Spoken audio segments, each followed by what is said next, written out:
ठीक है। एक माइक पकड़ लो आगे।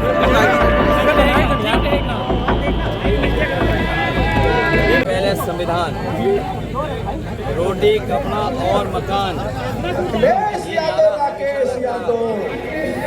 आज भी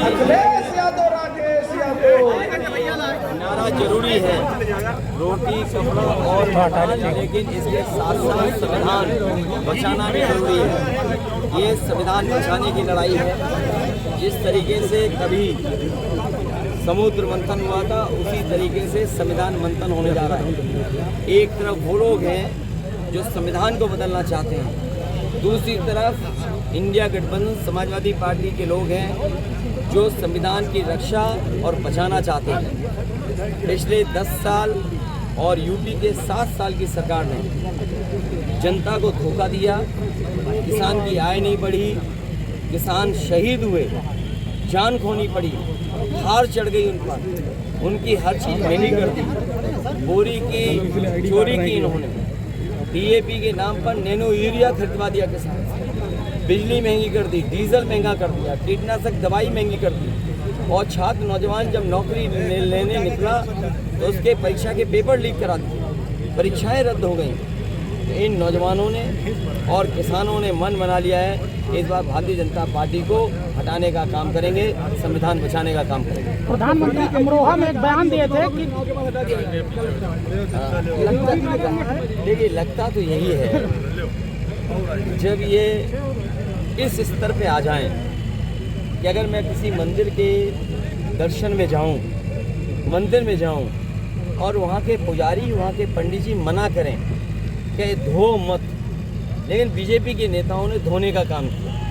अगर ये जा नहीं रहे होते तो मंदिर को धुलवाते क्या ये? क्यों मंदिर को धुलवा रहे हैं? इनकी जो कहानी शुरू हुई है, आजकल इनके भाषणों की कहानी सुनिए आपने। अगर एक भी पेपर रद्द जो हुए हैं उसके बारे में एक बार भी सरकार ने कुछ कहा हो, जो निवेश के बड़े बड़े आयोजन हुए, लखनऊ में, दिल्ली में इन्वेस्टमेंट मीट हुई, डिफेंस एक्सपो हुआ, G20 हुआ, अगर आपके क्षेत्र में आपके यहाँ कोई निवेश आया हो तो बताइए आप।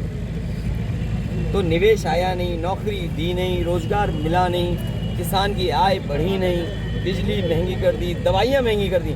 और ताज्जुब तो इस बात का है कि वैक्सीन वाली कंपनी से भी आपने चंदा वसूल लिया। और पहले तो बुखार ठीक हो जाता था 500 mg पैरासीटामोल गोली खाने से, और जब से बीजेपी की सरकार आई है 650 mg की गोली खाने के बाद भी बुखार नहीं उतर रहा है। बताओ घोटाला है कि नहीं है? और मोटरसाइकिल कितनी महंगी कर दी, गाड़ी कितनी महंगी कर दी, बिस्किट के पैकेट छोटे कर दिए, और नैनो यूरिया बनाने वाले उद्योगपतियों की तरह विदेश भाग गए। अखिलेश जी, भारत छोड़ के चले गए कि नहीं चले गए? अखिलेश जी, बीजेपी कह रही है यूपी में 80 में 80 सीट, 4 चरण का चुनाव हो गया है। सच्चाई ये है कि 79 सीटें इंडिया गठबंधन जीत रहा है, बीजेपी हार रही है। केवल एक क्यूटो में लड़ाई है, बस एक क्यूटो में लड़ाई है, बाकी 79 सीटें बीजेपी हार रही है। अमरोहा में प्रधानमंत्री ने कहा है अखिलेश जी कि 2 शहजादों की शूटिंग हो रही है और जनता ने उनको रिजेक्ट कर दिया है, क्या कहेंगे इस पर? देखिए, इनकी कहानी पुरानी हो गई और इनके डायलॉग भी घिसे पिटे आ रहे हैं। जिसकी कहानी पुरानी, कोई सुनना नहीं चाहता उनकी कहानी। आपने देखा क्या कहानी सुना रहे हैं? तो ये जिनकी कहानी कोई सुनना नहीं चाहता, डायलॉग कोई सुनना नहीं चाहता, घिसे पिटे डायलॉग बोल रहे हैं, तो उससे घबराहट हो रही है इनके अंदर।